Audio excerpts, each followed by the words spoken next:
बेजों लोगोसे जोङो साननैनि हाबाफारि लानानै खुंगा 14थि रंजालि बैसागो बिदाय फोरबोखौ जोङो मुंख्लं नोगोर ढेकियाजुलिनि बिखायाव जोङो खुंदों।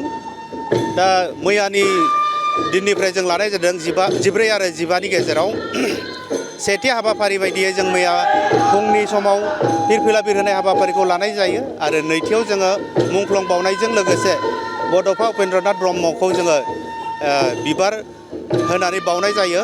बेजों लोगोसे मानगोनां आलासि बिथांमोनखौ लेंहरनानै जोंनि समायना जा जौसां दङ बेनि बेखेवनाय हाबाफारिखौ जों बेखेवना लानाय जायो।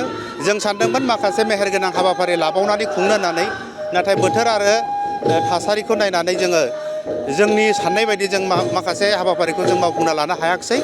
बेनि थाखाय जोङो एसे गावखौनो लोरबां सानफ्लांनो गोनां जादों। थेवब्लाबो जोङो दिनैनि समाव जि जोंनि थाखानाय दामनाय देनाय मोसानाय रोजाबनाय जा दङ बेखौ लानानै जों ढेकियाजुलिनि थागिबि रायजो राजा बिथांमोनखौ आरो लोगोसे गोदानै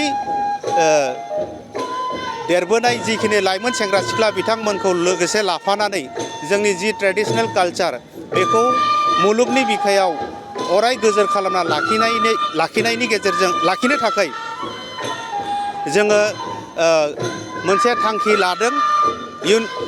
आरो लोगोसे जोंनि जिखिनि उथिफुनाय उन्दै उन्दै गथ'फोर दङ बिथांमोनखौ लाफानानै जोङो बिथांमोननि जि रोंगौथि बेखौ जों मोनसे प्लेटफर्मनि गेजेरजों दिन्थिफुंनो हानायनि थाखाय जोङो दिनै ढेकियाजुलि दख'रा दुलाराय बर' फरायसा आफादा 14 बोसोर मोनसे गोदान थांखि आरो नोजोर लानानै जोङो बे हाबाफारिखौ खुंबोबाय थानाय जादों।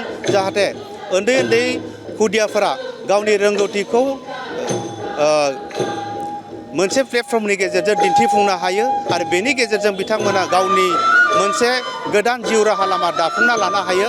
बेखौ जोङो नोजोर लाखिनानै जों बे हाबाफारिखौ खुंबोबाय थानाय जादों आरो इयुनसिम जोंनि जिखिनि थाखानाय दामनाय देनाय मोसानाय मुसुरनाय बेखौ गोदान जोलैनो जोङो फोरोंलांनायनि मोनसे थांखि आरो नोजोरजों जोङो बेबायदि मेहेरगोनां हाबाफारि लानानै बिथांमोननि गोसोखौ रंजाखां होनानै गोसोआव एसे उत्साह लाबोनो थाखाय जोङो बे हाबाफारिखौ खुंनाय जादों। आरो लोगोसे दिनैनि बे समाव जोङो दिनै नैथि हाबाफारि बायदियै गुबुन गुबुन गामिनिफ्राय बैसागो मोसाखावरि हानजाखौ जोङो हांख्रायना लाबोनानै जों बेयाव बादाय होनाय जादों आरो बे हाबाफारियाव मैखोमै जोंनि बादायारि बिथांमोना फैनानै जोंनि बादायनाय हाबाफारिखौ आबुङै जाफुंसार होफैदों आरो बे हाबाफारिखौ लानायजों लोगोसेनो जोङो जिल्लानि मानगोनां आलासि बिथांमोनखौ लेंहरनाय जादों आरो बिथांमोननि दारैयै दिनैनि बे बादायलायनायाव जाय बिथांमोना देरहासार जागोन जिल्लानि मानगोनां जोंनि आफादगिरि बिथांमोननि आखाइनि गेजेरजों बे बान्थाखौ जों रानसारना हरनाय जागोन। एसेखिनिखौनो आङो नोंथांमोननि सेराव गोजौ सोलोंथाइ लानो गोसो जानाय HS आनजाद उथ्रिनाय फरायसाफोरनि थाखाय गोजोनथाव खौरां। जारागुरिनि गबिन्द बसुमतारी कलेजाव BA/CT सेमेस्टारनि थाखाय फरायसाफोरनि मुं थिसननाया सोलिगासिनो।